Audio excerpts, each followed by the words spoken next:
और टीएनसी के भी पूरे सेशंस मैंने लिए हुए हैं, जितने भी कपिल सर ने जो विक्ट्री सीरीज पढ़ाई है, जो भी पुराने नॉट सेट 9 के भी जो क्वेश्चंस रहते थे वो भी मैंने किए हुए हैं। मैंने मिस्टेक नोटबुक में टीएनसी की जो टेस्ट सीरीज रहती थी उसमें से मैंने जो लिख के रखा था अपने मिस्टेक नोटबुक में, उससे ही उठ के 2 क्वेश्चंस मुझे प्रीलिम्स में देखने को मिले थे और मुझे इतनी खुशी हुई कि मैं डेली इसको रिवाइज करती थी एंड सेम क्वेश्चंस वो पेपर में आ गए। मुझे ऐसा लगता है कि वो क्वेश्चन शायद दूसरों ने गलत कर किए होंगे, बट मैंने वो पढ़ा था और वो मैंने मिस्टेक नोटबुक में नोट करके रखा था, तो उसकी वजह से मुझे 2 मार्क्स मिल गए वो।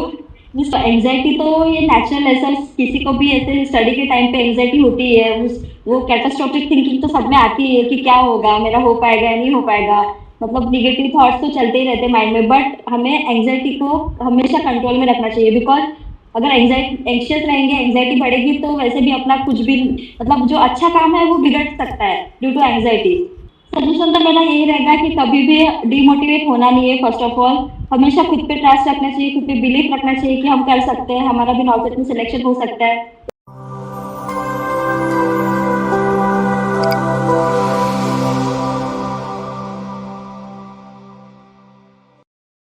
नमस्कार, एक बार फिर से आप सभी साथियों का हार्दिक स्वागत, अभिनंदन टीएनसी के इस ऑनलाइन प्लेटफॉर्म पे। आज हमारे साथ एक बहुत ही जबरदस्त रैंकर जिनका नाम है सुरुचि और बहुत ही जबरदस्त इंस्पिरेशन कहानी है, जिनके पीछे बहुत बड़ा एक संघर्ष आपको सामने मिलने वाला है। इस कहानी में आपको सीखने को मिलने वाला है और ये जर्नी में आपको सीखने वाला है कि कैसे एक बहुत बड़ी रैंक से एक इतनी अच्छी रैंक की कहानी जो जर्नी इन्होंने हासिल की है। तो सबसे पहले बहुत बहुत बधाई और शुभकामनाएं सुरुचि जी।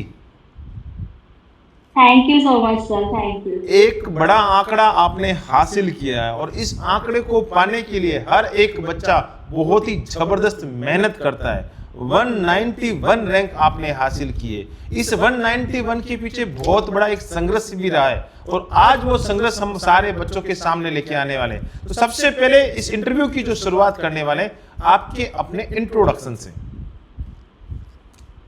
जी सर, तो मेरा नाम है Suruchi Mahendra Bagde and I am from Nagpur Maharashtra और मैं लास्ट ईयर 2025 में मेरा ग्रेजुएशन कंप्लीट हुआ from BSPM Madhuri Deshmukh institute college Nagpur से। नागपुर से आते हैं और पिछले ही साल 2025 में इन्होंने अपना पूरा डिग्री कंप्लीट किया है और पहला अटेम्प्ट कौन सा दिया? ये पहला अटेम्प्ट था या इससे पहले भी आपने कोई अटेम्प्ट दिया है? सर ये मेरा सेकेंड अटेम्प्ट था एक्चुअली। मेरा फर्स्ट अटेम्प्ट जो था वो नॉट सेट 9 में मैंने दिया था, प्रीलिम्स भी क्लियर हो गई थी एंड मेंस भी मैं क्वालिफाई हो गई थी, बट उस टाइम पे मेरा रैंक 8000 में आया था, तो उस टाइम पे मुझे सीट नहीं मिल पाई थी। ओके, 8000 की रैंक से आपने ये जो हासिल किया है 191 का सफर, मतलब मैं हर एक बच्चे को बोलना चाहता हूँ, जो बच्चा इस समय आपका इंटरव्यू देख रहा होगा वो भी सोच रहा होगा कि यार मेरा प्रीलिम्स निकल गया, मेंस भी निकल गया, लेकिन रैंक पीछे आ गई। या कोई बच्चा ये सोच रहा होगा कि यार मेरा प्रीलिम्स भी नहीं निकला है, मैं क्या करूं? तो उनको ये आज एक बेस्ट एग्जांपल मिलने वाला कि भैया 8000 से 191 तक का सफर किस प्रकार से तय किया है, आज इस इंटरव्यू में हम जानेंगे आपसे और बहुत सारी बातें करेंगे।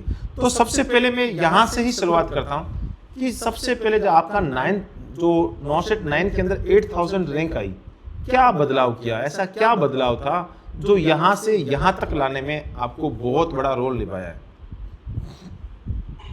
बदलाव तो मैंने जैसे ही मुझे पता चला कि मेरा 8000 में रैंक आया है तो वो एक्सपेक्टेड ही था, क्योंकि सर लास्ट ईयर मैंने जून से स्टार्ट किया था, सो सिर्फ प्री के लिए नॉट सेट 9 के प्री के लिए मेरे पास ज़्यादा टाइम नहीं था, ओनली 3 मंथ्स मेरे पास थे।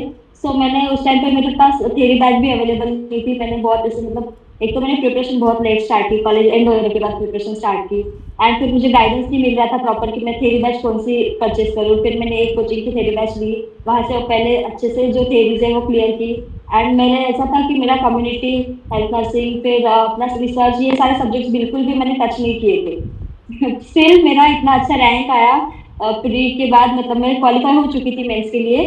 फिर मुझे थोड़ा कॉन्फिडेंस बिल्ड हुआ कि ठीक है मैं मेंस भी ट्राई कर सकती हूँ।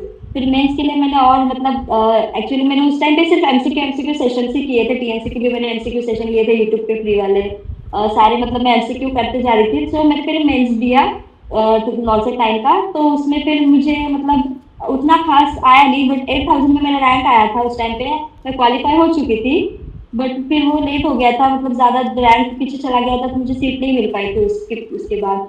तो फिर मैंने उस टाइम से ही डिसाइड कर लिया था कि नहीं, अभी वो तो फर्स्ट अटेम्प्ट ही था मेरा, क्योंकि मेरी प्रैक्टिस नहीं हो पाई थी। तो मैंने डिसाइड किया कि नेक्स्ट अटेम्प्ट में मुझे कुछ भी करके इस बार तो मुझे लाना ही है वो सीट। एक सीट तो मेरी पक्की ही है नेक्स्ट अटेम्प्ट में। मैंने बहुत ज़्यादा सर फिर स्ट्रगल किया, मतलब मैंने उस टाइम पे फिर मैंने ये सोचा कि ठीक है, वो रैंक जो आई वो चली गई, अभी अभी नेक्स्ट अटेम्प्ट के लिए ट्राई करो। फिर मैंने अच्छे से कंप्लीट थ्योरी पूरी की अपनी, क्योंकि मेरी थ्योरी कंप्लीट हुई नहीं थी। देन मैंने थ्योरी कंप्लीट करने के बाद फिर मुझे था कि मुझे एमसीक्यू भी प्रैक्टिस करनी है। फिर मेरे पास जो एमसीक्यू प्रैक्टिस के लिए बुक थी, मैं वहाँ से बुक से एमसीक्यू सॉल्व किया करती थी। फिर उसके बाद में कुछ अपने यूट्यूब पे सेशंस लेती थी, और टीएनसी के भी पूरे सेशंस मैंने लिए हुए हैं, जितने भी कपिल सर ने जो विक्ट्री सीरीज पढ़ाई है, जो भी पुराने नॉर्सेट 9 के भी जो क्वेश्चंस रहते थे वो भी मैंने किए हुए हैं। फिर जैसे मेरा पूरा सिलेबस कंप्लीट हुआ, उसके बाद फिर मैं टेस्ट सीरीज मुझे बाय करनी थी। फिर मैंने बहुत लोगों से पूछा कि कौन सी टेस्ट सीरीज बेस्ट है। तो मुझे जहाँ जिन भी लोगों ने मतलब रेफर किया, कि उन्होंने बोला कि आप टीएनसी ले लो, वो बहुत अच्छी टेस्ट सीरीज है। फिर मैंने टीएनसी का रिव्यू वगैरह मुझे बहुत अच्छे आए थे। सो फिर मैंने मुझे और क्वेश्चंस भी मैंने ऑलरेडी देखे हुए थे यूट्यूब पे कि कैसे कैसे क्वेश्चंस लेते हैं। फिर मैंने टीएनसी ऐप ली, एंड उसके बाद फिर मैंने 3 मंथ्स का जो है वो टीएनसी का टेस्ट सीरीज प्लान खरीदा। एंड फिर मैंने टीएनसी पे रेगुलर में कंटिन्यू, मतलब 4 से 5 में डेली के मॉक टेस्ट देती थी। एंड सब्जेक्ट वाइज भी मैं ऐसे देती थी, मतलब ऐसा नहीं था मेरा कि पर्टिकुलर ये सब्जेक्ट का, या मुझे लगता था रैंडमली भी मैं ऐसे देती थी। मेरा जो आज अगर रिवाइज करके हुआ एक टॉपिक, तो फिर अगर ओबीजी मैंने रिवाइज किया है तो ओबीजी की जो सब्जेक्ट वाइज टेस्ट सीरीज रहती थी, फिर मैं वो अटेम्प्ट करती थी। उसके बाद फिर मैं अपना रैंक चेक करती थी, एंड फिर मैं एनालिसिस करती थी कि मेरे कितने रॉन्ग हुए हैं, कितने करेक्ट हुए हैं। एंड उसके अकॉर्डिंग फिर मैं जो मेरे रॉन्ग हुए उनको फिर मैं अपनी एक मिस्टेक नोटबुक बनाई थी मैंने सर। तो उसमें मैं सारे अपने मिस्टेक्स लिख के रखती थी, एंड इस टाइप से फिर मेरा इतना अच्छा रैंक आज आया है। मैंने एक ही क्वेश्चन में आपने मेरे सारे क्वेश्चनों का जवाब दे दिया है कि किस प्रकार से आपने मेहनत की। बहुत अच्छी बात बताई है कि शुरुआत में जो आपने पहले अपने कोर्स को कंप्लीट किया, फिर लगातार आपने जो टीएनसी के जितने भी जो क्लासेस थी उनको आपने कंप्लीट किया, साथ ही साथ लगातार आपने टेस्ट दिए। और गजब की बात देखो कि मैंने सर टीएनसी के हर एक टेस्ट पर डे में 4 से 5 भी टेस्ट देना शुरू कर दिया कि मुझे जल्दी से जल्दी कवर करना था। और वो मुकाम आज आपने हासिल किया कि मुझे कैसे भी करके 9 से 10 में एक सीट पक्की करनी है, और वो सीट एक 191 रैंक वाली पक्की करनी है। तो वो आपने मेहनत लगातार की। अब मैं जानना चाहता हूँ, जैसा कि आप अभी फ्रेशर्स हैं, ज़्यादा में समय तो नहीं लगा है, लेकिन अभी बहुत सारे बच्चे हैं जो बच्चे 3-3 बार 4-4 बार, कहीं उनका सिलेक्शन नहीं हो रहा है, बहुत पीछे रह जाते हैं। आपकी नज़रिए से वो क्या गलती करते हैं? क्या रिविजन्स नहीं कर पाते हैं, या प्रैक्टिस नहीं कर पाते हैं, या ज़्यादा थ्योरी पे स्टिक हो जाते हैं? क्या है वो ऐसी गलती जो आप सोचते हैं? सो अकॉर्डिंग टू मी कि उनकी गलती मतलब ये बोल सकते हैं कि एक तो आप अच्छे से थ्योरी पहले बेसिक पूरा अच्छे से क्लियर करना चाहिए। और ऐसा नहीं है कि नॉर्सेट मतलब पूरा थ्योरी बेस्ड अपने को सिर्फ ऐसे जाके वहाँ पे क्वेश्चन आंसर लिखना है, अपने को वहाँ पे एमसीक्यू सॉल्व करने रहते हैं। अगर अपना कंसेप्ट जो बेसिक थ्योरी क्लियर है, तो उससे फिर हम एमसीक्यू प्रैक्टिस पे ध्यान दे सकते हैं। और अच्छे से अगर अपन ने उस चीज़ को डेली अगर हमने क्वेश्चन प्रैक्टिस किए, और उस चीज़ का मेन है कि एनालिसिस करना, क्योंकि अगर आप जितने भी अगर ज़्यादा भी टेस्ट दे रहे हो एंड अगर आप उसका एनालिसिस नहीं कर रहे हो, तो आपके लिए फिर वेस्टेज है वो। मतलब उनका ऐसे मिस्टेक्स हो सकती है कि वो एनालिसिस नहीं करते प्रॉपर, एंड रॉन्ग अटेम्प्ट कर देते हैं कि ज़्यादा अटेम्प्टिंग के चक्कर में, जो उनके लिए फिर बेनिफिशियल नहीं हो पाता है, वो निगेटिव में चले जाते हैं, एंड इसकी वजह से उसका रैंक बहुत नीचे आ जाता है। और कभी भी ऐसा नहीं सोचना चाहिए कि मेरा रैंक अच्छा नहीं आ रहा है तो मैं अच्छा नहीं कर पाऊंगी आगे, या मेरा नॉर्सेट में क्लियर नहीं हो पाएगा। ये जो हम देते हैं टेस्ट, वो तो एक प्रैक्टिस रहती है सर, उससे अपना कंसेप्ट स्ट्रांग होता है। अपने जो अपने लाइक पेपर में आने वाले क्वेश्चन है वो एकदम ऐसे बैठ जाते हैं कि अभी अगर एग्जाम में आया तो वो तो सही होना है, फिर गलत है। ऐसे मतलब अगर उन्होंने डेली प्रैक्टिस की, और डीमोटिवेट नहीं होना है कभी भी, क्योंकि खुद पे अगर ट्रस्ट है, खुद पे फेथ है, तो फिर वो तो क्लियर कर ही सकते हैं। ऐसे मतलब मेरा ऐसा कहना है सर। बिल्कुल, बहुत अच्छी बात है। और खुद पे विश्वास ही सबसे बड़ी चीज़ है, और ज़्यादा से ज़्यादा प्रैक्टिस करें तो 100% ये संभव है। अब एक चीज़ जानना चाहता हूँ, जो बच्चे, जैसे कि आपने एक पॉइंट हाईलाइट किया है, एनालिसिस करना चाहिए, सबसे ज़्यादा इंपॉर्टेंट है, खुद का एनालिसिस होना चाहिए। तो जो आपने गलतियाँ करते थे, रोज़ एग्जाम देते थे, रोज़ गलतियाँ करते थे, रोज़ एग्जाम देते थे, रोज़ गलतियाँ करते थे, तो उस गलती को सुधारने के लिए जो आपने क्या स्टेप लिए, किस प्रकार से ये जो बच्चा आज आपसे ही मैं एज ए स्टूडेंट आपसे पूछना चाहता हूँ कि मैं रोज टेस्ट दे रहा हूँ, क्या एनालिसिस करूँ, कैसे एनालिसिस करूँ, तो आप उनको क्या सलाह देना चाहेंगे? तो एनालिसिस करने का ये है कि अगर आपने एक टेस्ट सॉल्व किए तो आपको जितने आ रहे स्ट्रांगली उसको अटेम्प्ट करके, या फिर आप ऐसे एलिमिनेशन पैटर्न से अगर भी आप टिक कर रहे हो कोई आंसर, एंड फिर आपको वो एनालिसिस मतलब कंप्लीट टेस्ट होने के बाद आपको देखना है कि आपने जो 100% श्योरली करेक्ट किए थे वो तो फिर आपके कंसेप्ट स्ट्रांग है इसलिए आपका सही हुआ है, लेकिन जो 50-50% था एलिमिनेशन करके जो रॉन्ग हुए तो आपको उसको देखना है कि उसका रैशनल क्या है, क्यों, मतलब उसका आंसर ये क्यों है एंड बाकी के 3 ऑप्शंस क्यों नहीं है। उस टाइप से अगर वो एनालिसिस करेंगे और उस चीज को मतलब वो एक एज अ मिस्टेक है वो तो उसको एज अ मिस्टेक नोटबुक में अगर नोट करके रखेंगे और उसका डेली रिवीजन करेंगे तो उसके वजह से उनका जो नेगेटिव मार्किंग भी कम होंगी एंड उनका जो स्कोर है वो धीरे धीरे अच्छे से अपने आप ही इम्प्रूव हो जाएगा सर। बहुत अच्छी बात है। एनालिसिस करने के लिए सबसे इंपॉर्टेंट बात यही होती है कि गलतियां जो आपने सही कर दी वो तो सब कुछ ठीक है, जो गलतियां की है उस क्वेश्चन को फिर से पढ़ना है, उसको समझना है और मिस्टेक बुक के अंदर लिखना है। और ये मिस्टेक बुक सबसे इंपॉर्टेंट बुक होती है जो कि बच्चों के लिए एक रामबाण साबित होती है। वो मैं इस टॉपर्स के मुंह से ही जानना चाहता हूँ कि जो आप एग्जाम देने से पहले, जब एग्जाम होता है, प्रीलिम्स हो चाहे मेंस हो, तो उस मिस्टेक बुक का क्या रोल रहता है?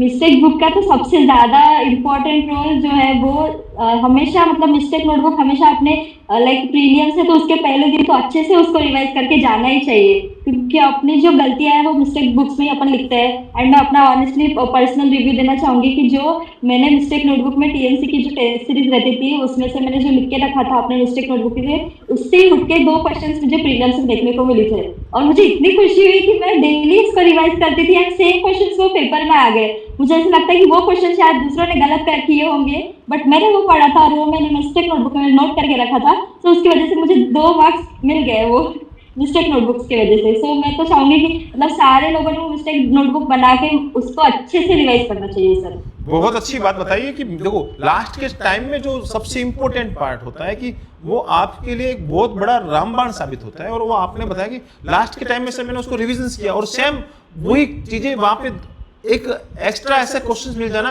जो सबसे हटकर थे और वो दूसरे बच्चों के गलत हुए होंगे लेकिन आपके सबसे सही गए। बहुत अच्छी चीज आपने बताई और उससे कॉन्फिडेंस तो आता ही आता है, प्लस रैंक इंप्रूव होती है, उसी से ही आपको इतनी अच्छी रैंक देखने को मिलता है।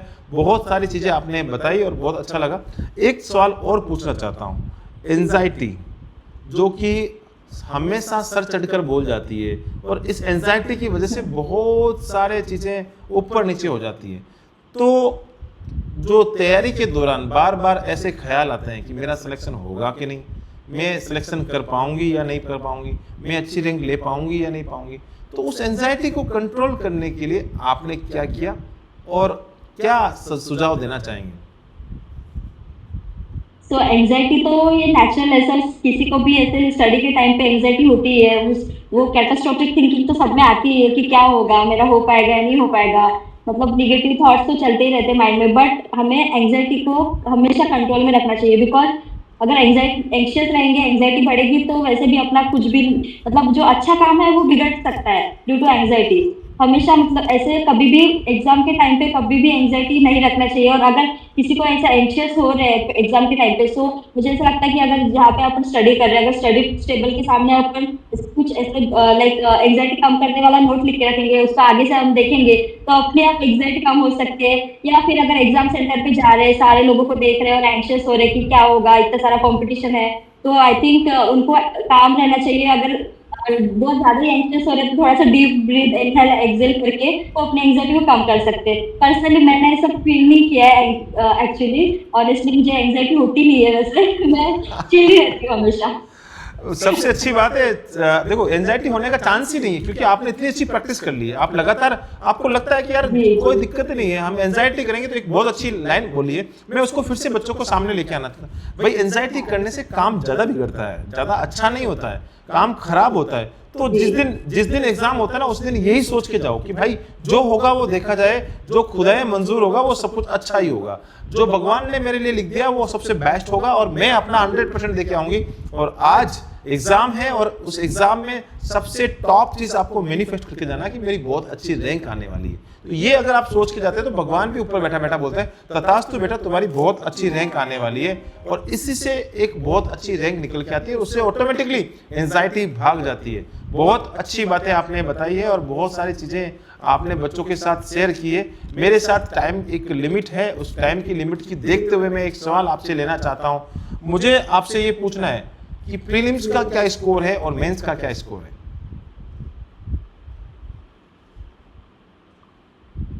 हाँ, प्रीलियम्स का मेरा 67 करेक्ट थे सर, एंड 20 मेरे रॉन्ग्स हुए थे, एंड उस टाइम पे मेरे परसेंटाइल आए थे 99.5, एंड मेंस में मेरे 131 करेक्ट, मीन्स मैंने 131 करेक्ट थे एंड 18 रॉन्ग थे, सो मेरा स्कोर है 78%। कुल मिलाकर अगर मैं ये पूछना चाहूँ कि मेंस पे 20 गलतियां की थी और 18 गलती की थी और प्री में 20 आपने गलती की, तो एक आंकड़ा तो लमसम इतना ही रहता है। हर बच्चा जो मुझे पूछता है कि सर टॉपर से आप एक सवाल जरूर पूछा करो, क्योंकि उनको जब टॉपर्स बोलता है कि मैंने गलती की है तो एक बच्चे का, जो बच्चा इस वीडियो को देखता है ना, उसको कॉन्फिडेंस आता है कि यार गलती तो टॉपर्स भी करता है तो इतनी तो डरना नहीं है। तो ये चीज मैं हर एक बच्चे से पूछना चाहता हूँ और ये चीजें बहुत अच्छी बात है।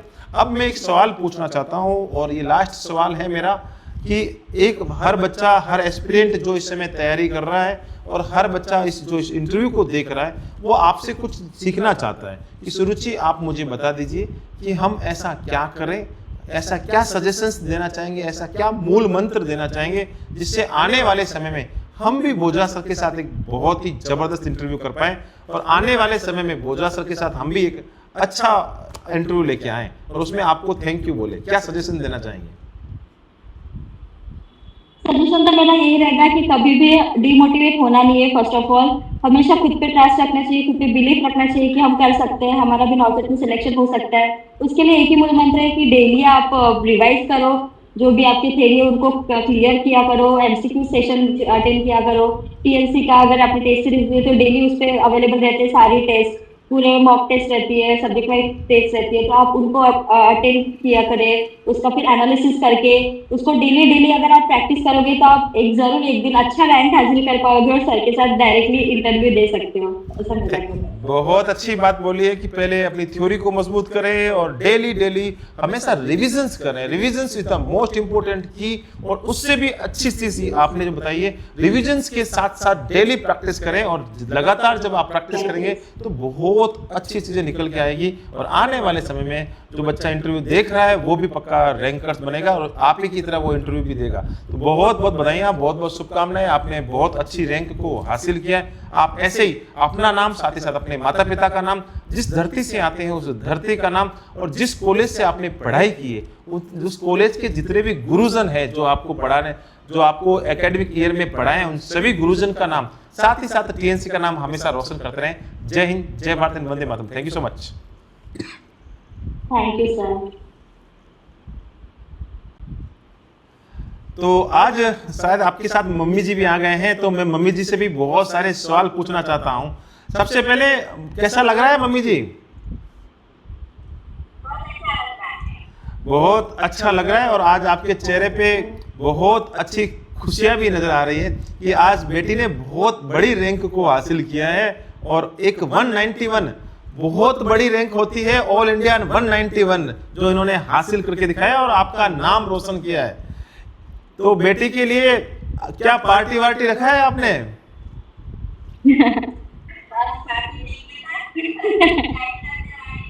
आवाज थोड़ा सुरुचि का कम आ रहा है, थोड़ा सा इनको आवाज खोल लें।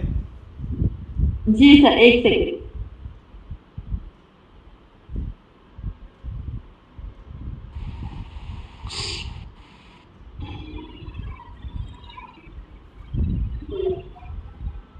हाँ, पार्टी देंगे ना, जॉइंट लेटर आने के बाद पार्टी देंगे बड़ी।